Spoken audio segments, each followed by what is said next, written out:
guys, this is Tanya from Travel Inspired Living, and today I'm going to show you inside our van camper that my husband and I made for a 2-week van glamping trip to Florida Keys and back. This is a 2017 Dodge Promaster. It's the 2500 and it is the high top. So as you see, we can stand up in here, which is really nice. We have van camped before, but we've done that in my minivan, and this is totally different. Though the minivan was plenty efficient, and we had a great time in the minivan, this allows some comforts that we wouldn't have had in the minivan because we wouldn't have had space for that. So you can come inside and see inside. We are home now, so our cats are also inside, our outdoor cats. They're checking out the van too. But let me start over here. This is our sleeping area, and this is an 8-inch memory foam mattress. You can see as I push it in, it's very soft. You get a really great night's sleep in this. This is a full-size mattress that fits across the wheel wells.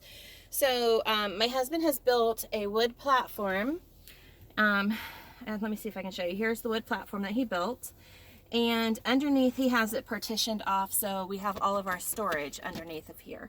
So we have extra things that we may need, like our cleaning materials. We have our food here, and then over here we have our clothes, because I couldn't fit all of my stuff in the drawers. This is too deep, and there's a partition behind it and in front. Let me see if I can show you. He put the wood here so the things can't slide out this way, and there's one behind them so they can't slide out in the back. Now in the back, we'll give you a look at that too, but the back has our cooler, it has our camp chairs, it has a fan that we actually carried with us. It's battery operated. This is my husband's work truck, so everything that we did in here is just temporary, and it has to be converted back to his work vehicle. So we didn't want to do any extra modifications that you might find in a regular camping van that people would be making when they're full-timing. That would include maybe windows or a rooftop fan or anything like that. We did do some insulation, which I'll show you in a minute. But back to our sleeping area here. These are all drop cloths, and my husband used drop cloths for work, so we just went ahead and bought a bunch of drop cloths, and when we're done with this, he'll take these over. So these are drop cloths that we have attached to the walls with wood strips and screws and then staples. The walls here, we have attached the drop cloths with Velcro, the industrial strength Velcro. You can see right now our ceiling doesn't have any. Originally it did. We noticed that when we got into the hot climate, like down into Florida, the Velcro didn't hold very good. So next time we're going to have an alternative. Like the back went completely across. The Velcro fell down, so what I did is I strung a bungee up, and in the future I'll just go ahead and sew a little bit like a curtain, and we can string it through the bungee, and then we can have it all around, and I think it'll work better here on the walls too, because as you can see, as a work truck, let me pull this back. This gives you a look. There's plenty of places here where we can attach bungees. Now, for our sleeping area, I keep getting distracted. I made the feather light just because I wanted something pretty, and then we strung fairy lights up.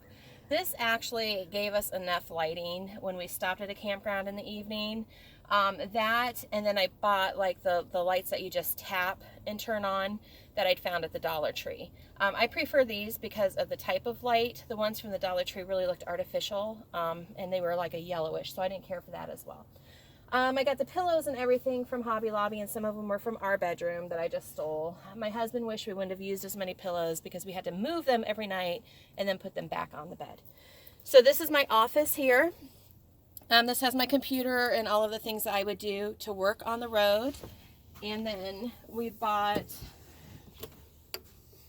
this table here that folds out and folds up. And I'm not exactly, I don't know. You get the idea.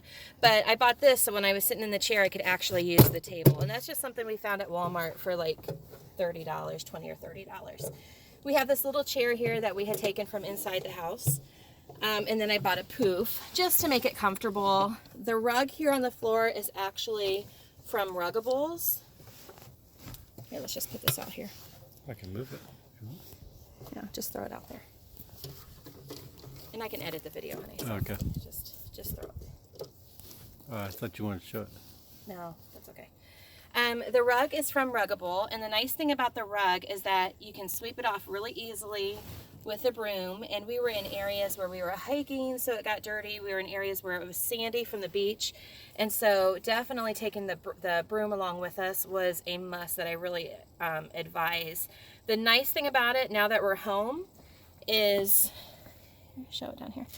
This has, the rug sticks together with like a Velcro technology, so you can remove the top layer and you can actually throw this into the wash machine. So it doesn't really matter how dirty it gets, what you spill on it. It's the perfect camp rug, and those are actually what the Ruggables are made for. Over here, we have our clothes in our drawers. I packed everything in addition to packing them here in the drawers. I also put them in packing cubes, which we found to be a waste. Packing cubes are nice when you are traveling in a backpack or traveling with a suitcase, but when you're van camping, you don't really need to have the packing cubes. So that's something I would do differently. I also took all of my camping gear with me for my extra lenses because I didn't know what I'd want to use, and I have my tripod, and that ended up being a waste of space. I didn't get it out the whole time we were gone. I just used my other camera and my regular lens. Or you want to redo that? You said camping. What? You said camping gear. Camera? Okay. I don't know. I'll just cut that part Okay. out. Something else inside of the Promaster, which is nice, if you want to show up here. We have added space up here above the bed, and that's where we stuck all of our extra pillows. But you could definitely utilize that space to put other camping gear so that you have it when you're traveling. Now, I was asked how I did my hair when we were traveling, because I did curl my hair almost every day. And I have this inverter. This was $30 from Amazon. You can also purchase it at Walmart. And the Promaster actually has a DC plug-in in the back on the door. So I could plug this in on the back, and I could plug my curling iron in here, and I could fix my hair every day with a mirror. So that's how I fixed my hair when we were at campgrounds at Walmart and stuff. Running? What? The vehicle has to be running? The vehicle does have to be running when you're doing that. So, Or it'll make the battery dead. okay. What he said. The vehicle has to be running or it will kill the battery. So just make sure that the vehicle's running when you have this plugged in and that you're using it. Otherwise, it's not going to work. This one didn't even work. Oh. I should redo that, shouldn't I? Yeah, because it won't even work. Because our plug-ins, won't work unless it's turned on. Yeah. Okay. But you could turn the cigarette and not start it, and it would work. Really? Yeah. The accessory. Yeah. Okay. All right. But for short term, you might be able to get away with it. Okay. Are you ready? So some people ask me how I we'll start that again. I have to leave enough space so I can chop it. I'm a cat. So some people asked me how I managed to do my hair every day when we were van camping. And the way I did that was with this inverter. It's really inexpensive. I think I bought this one at Amazon for like $30. You can also buy them at Walmart. We've decided we like this so much that we're going to upgrade and buy a larger one. This one goes to, I can't remember how many watts. 300 watt power inverter. So it will not power my blow dryer. So I just use like dry shampoo and conditioner every day. And then I would plug this into the DC outlet that we have in the back of the van. And when the van was on, I could use this to heat up my curling irons. Now what?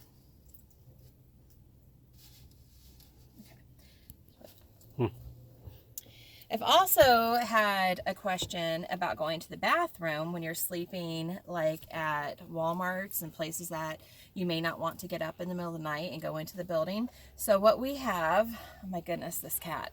What we have here is our makeshift toilet. This is our bucket. That was for number 1 only, no number 2 in that bucket. But I will do a separate video to show you how we put that together.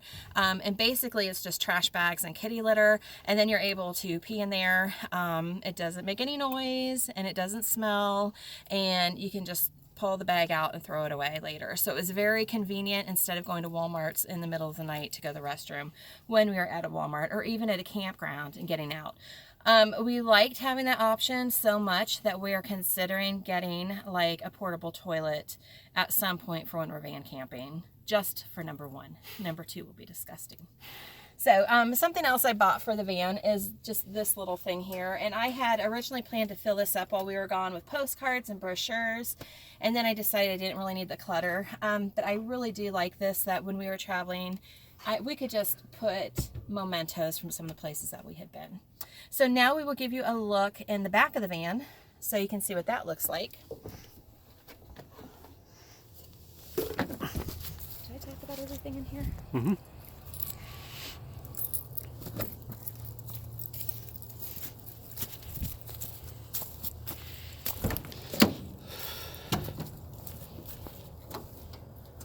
And this is the back. Let me pull these up here. These were all even when we started out, and then we talked about that fiasco. So back here we have more of our camping gear. This is all of our cooking stuff. So like our camp stove is here. We have an extension cord so that if we were at a campground and we needed to plug in and charge things, we have that here. We have our hiking sticks, which saved me more than once on this trip. I will tell you, definitely recommend those. We had my husband's metal detector. We had the camp chair. Some of those things we've already unpacked. And then we had this cooler here. Now, I can't get it out. This cooler is like a knockoff for, what are the name of those coolers? Yeti. What? Yeti. Yeah. We have this cooler here, which is like a knockoff to the Yeti coolers. And I actually did a campaign where I received this, and I wasn't sure what I was going to think of it. But as soon as I got it, my kids took it, and they used it, and they loved it. And then I got it back, and we used it, and we loved it. And we loved it so much, I ended up buying one for my son. This costs about $100, and ice will last in here for days, depending on how you have it packed. If you have it full and then you have ice in here, it's going to last. We got ice maybe 3 times on our trip. Did you look at it now to see if it still has ice? We should do that. But I definitely recommend one of these coolers. So this is through Monoprice, or this is called the Pure Outdoor one. I actually ordered my son's from Walmart. And if you are signed up for Ebates and then purchase it from Walmart.com, you can actually save a little bit of money there too. You'll get a rebate back. So that's nice to have. Anything else I should talk about? Nope. I think that's good. Okay.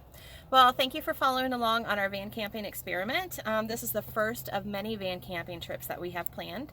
So be sure to follow along, and you can subscribe to me at travelinspiredliving.com. Thanks. Mama Cat.